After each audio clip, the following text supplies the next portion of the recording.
and today I would like to talk to you about team building. I'd like to walk you through an activity called 6-3-1. Now we all know that as parts of teams there are different roles. Some people may be starters, some people may be second string players, some players may be practice players depending on the level of the team. Although each different player has a different role, it is important that everyone is included in team games and team situations. The object of the activity, called 6-3-1, is teamwork, to work on making sure that everyone is included during games, and on communication. For setup and equipment for this activity, you need 2 equal teams. Additional equipment, such as basketballs, volleyballs, or soccer balls, can be chosen depending on the game that you pick.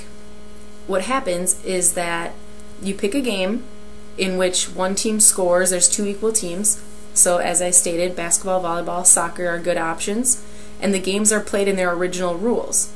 However, the way that the score is kept for the game is altered. So in an aspect to keep everyone involved and help the players realize that each individual is important, each player is awarded different points that will then be contributed to the team's score. So the first time that each individual scores a basket, a goal, a kill, depending on which game you pick, their team is awarded 6 points. And then the second time that each individual scores their team goal, they are awarded 3 points. And then all of the scores after that by that same player is scored as 1 point. So the more people on the team that score, the more points that the team can collectively make.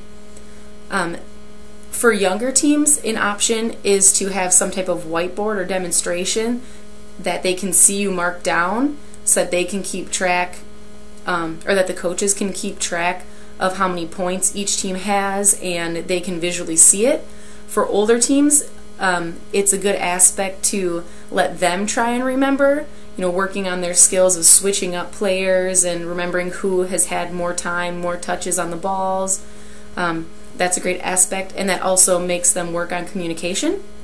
So those are just some alternatives. Again, the rules are the standard rules of whichever athletic game that you pick.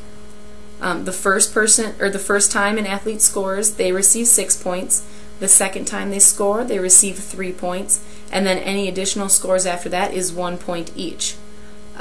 This game can be played multiple times, best 2 out of 3, depending on how many players are on the team or which type of game that you choose to pick. But after each segment or each game, there should be a debrief, and the debrief should focus on communication, on the importance of team roles.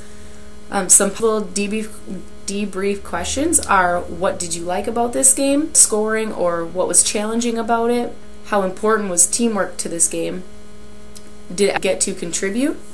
Does everyone always get to be involved in a normal game? Why or not, why not? And then, when is it important to include everyone in an activity, such as team building practices? What are some ways that you can help players to feel included?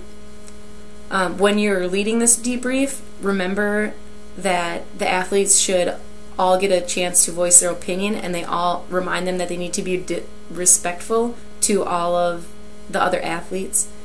Also, if you're playing it multiple times, ask them for what they suggest might make the game easier, or what they would change about the game if they could, what worked better previous times or times after that.